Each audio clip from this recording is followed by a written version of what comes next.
to push, how long to push them, and in what order.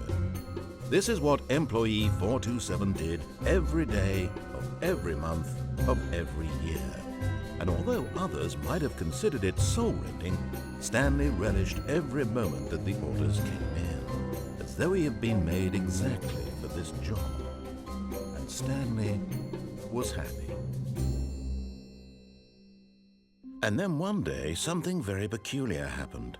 Something that would forever change Stanley. Something he would never quite forget. He had been at his desk for nearly an hour when he realized that not one single order had arrived on the monitor for him to follow. No one had showed up to give him instructions, call a meeting, or even say hi. Never in all his years at the company had this happened, this complete isolation. Something was very clearly wrong. Shocked, frozen solid, Stanley found himself unable to move for the longest time. But as he came to his wits and regained his senses, he got up from his desk and stepped out of his office. All of his co-workers were gone. What could it mean? Stanley decided to go to the meeting room. Perhaps he had simply missed a memo.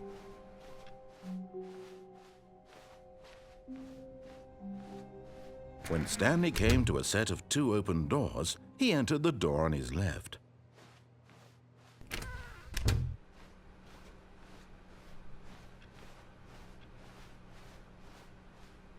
Yet there was not a single person here either. Feeling a wave of disbelief, Stanley decided to go up to his boss's office, hoping he might find an answer there.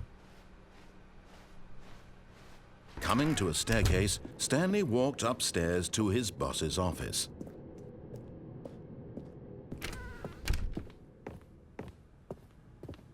Stepping into his manager's office, Stanley was once again stunned to discover not an indication of any human life.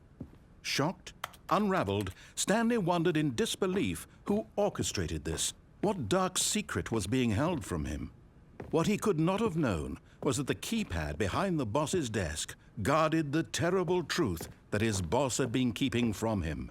And so the boss had assigned it an extra secret PIN number, 2845. But of course, Stanley couldn't possibly have known this. Yet incredibly, by simply pushing random buttons on the keypad, Stanley happened to input the correct code by sheer luck. Amazing. He stepped into the newly opened passageway.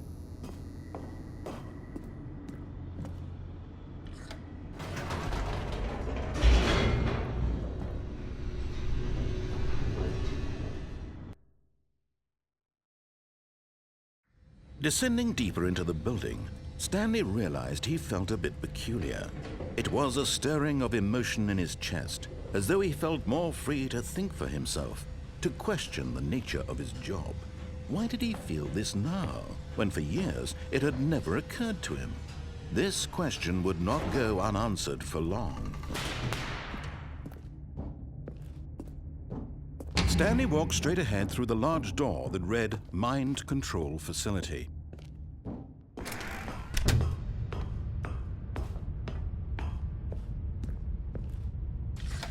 The lights rose on an enormous room packed with television screens.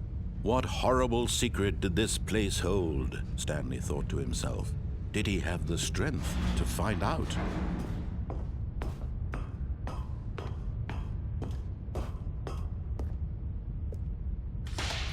Now the monitors jumped to life, their true nature revealed.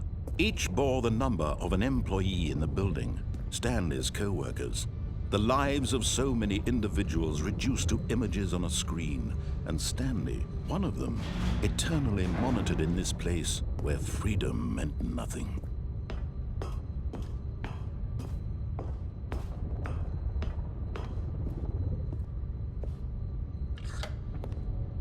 This mind control facility, it was too horrible to believe. It couldn't be true. Had Stanley really been under someone's control all this time? Was this the only reason he was happy with his boring job? That his emotions had been manipulated to accept it blindly? No, He refused to believe it. He couldn't accept it. His own life in someone else's control? Never! It was unthinkable, wasn't it? Was it even possible?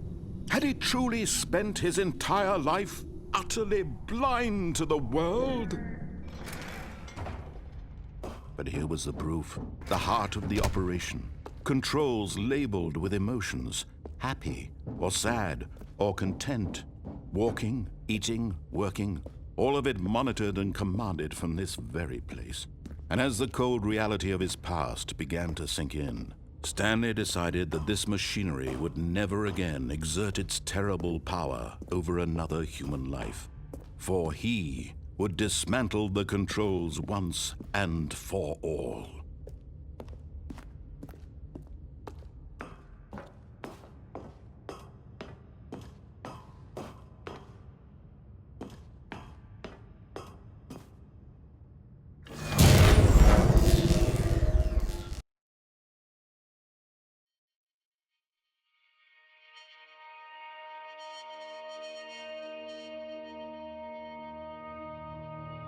Blackness, and a rising chill of uncertainty.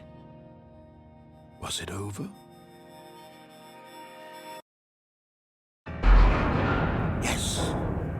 He had won!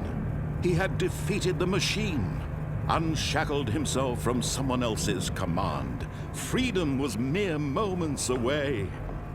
And yet, even as the immense door slowly opened, Stanley reflected on how many puzzles still lay unsolved. Where had his co-workers gone? How had he been freed from the machine's grasp? What other mysteries did this strange building hold? But as sunlight streamed into the chamber, he realized none of this mattered to him, for it was not knowledge or even power that he had been seeking, but happiness. Perhaps his goal had not been to understand, but to let go. No longer would anyone tell him where to go, what to do, or how to feel. Whatever life he lives, it will be his.